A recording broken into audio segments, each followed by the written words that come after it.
We're pleased to be joined by Michael Rubin of the American Enterprise Institute. Michael, also the author of the book, Dancing with the Devil, The Perils of Engagement. We get a look at the book cover there, and now we get a good look at our friend Michael Rubin.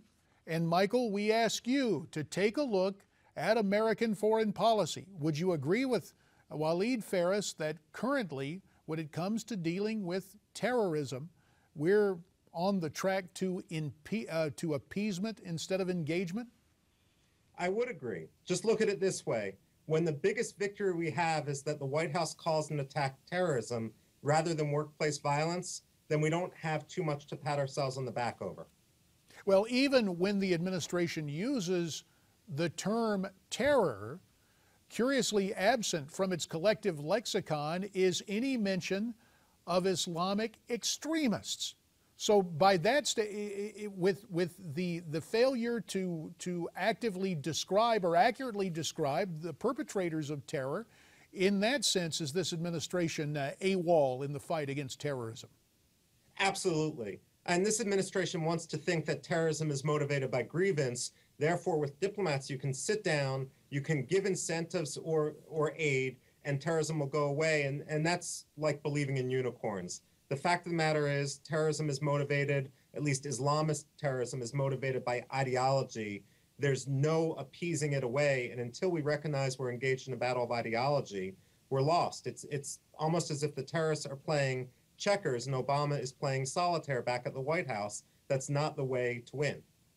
Well, our Attorney General was in France over the weekend. He was not at that unity rally, but he did take time to talk with George Stephanopoulos and the folks at ABC's This Week, and he tried to clarify the American position. Let's take a listen, then we'll get your reaction. At war with those who would commit terrorist attacks and who would corrupt the Islamic faith in the way that they do to try to justify their terrorist actions. So that's who we are at war with. And we are determined to take the fight to them, to prevent them from engaging these kinds of activities.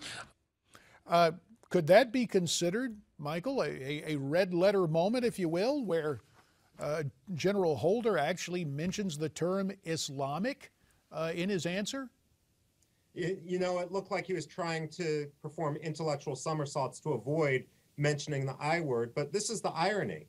Holder and Obama may believe that they are acting sensitively, that they are trying to be politically correct, but never forget that the greatest number of victims of radical Islam are moderate Muslims. And what Holder and Obama are doing is betraying the not only Christians and Jews, but moderate Muslims when they pretend that the terrorism we see in Paris and elsewhere has nothing to do with interpretations of the Quran, which are put forward by legitimate Islamic clerics. It's time we start defining religion not as what a diplomat or a Harvard academic says it is, but what its practitioners believe it to be. They're the ones whose opinion matters most.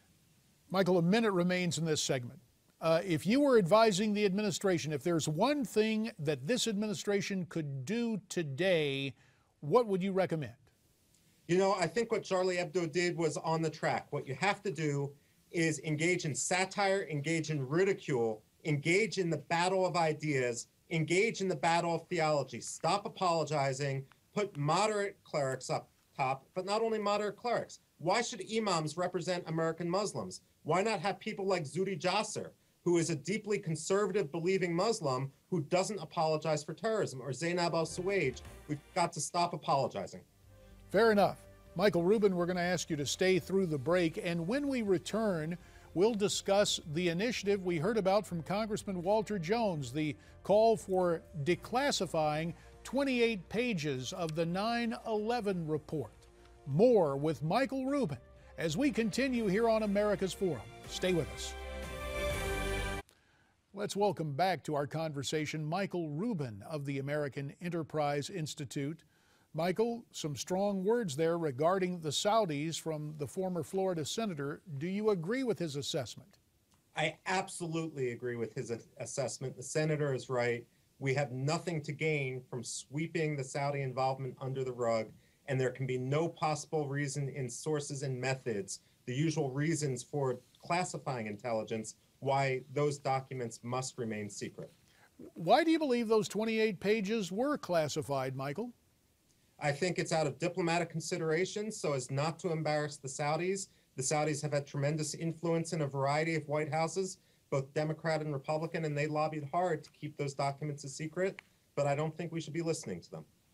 Well, mindful of that, and I guess the simple way to describe our relationship with Saudi Arabia would be it's complicated.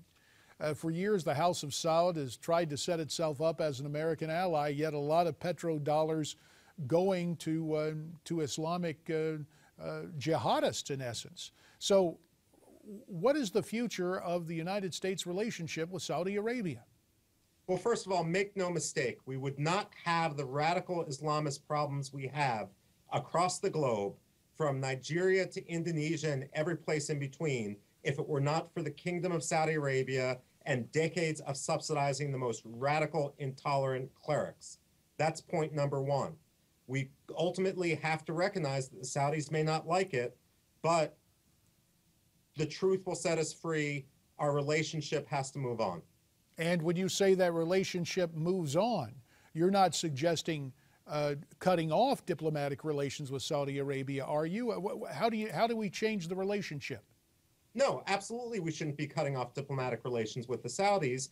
They have partnered with us on and off since 1945, since Franklin Delano Roosevelt met the King Saud on his way back from the Yalta Conference. But that said, there's no reason why we shouldn't have a relationship based on truth, that we shouldn't recognize exactly what they did. You know, if your goal is to save the Saudis the embarrassment of shining the light on their activities pre-9/11, then chances are they're not going to take any measures to avoid conducting the same sort of activities in the future. Don't give them the safety of opacity.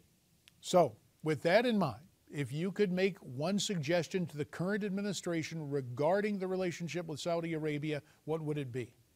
It would be to declassify those documents now, to deal with Saudi Arabia as a partner, but let's not think that they're a panacea. They're as much part of the problem as potentially in the future a solution. The only asterisk I would add there is Saudi Arabia did seem to have a bit of an about face after they realized they couldn't simply sponsor jihadism abroad and not get struck at home. In the years after 9/11, when they started facing Al-Qaida at home, they became much more serious about the threat. Now our major problem isn't just Saudi Arabia, it's Qatar and Turkey as well, and we should shine the same light of transparency on their actions as we do on Saudi Arabia. Michael Rubin, scholar at the American Enterprise Institute, Skyping in this morning from Washington, D.C. and AEI. The name of his book is Dancing with the Devil, The Perils of Engagement.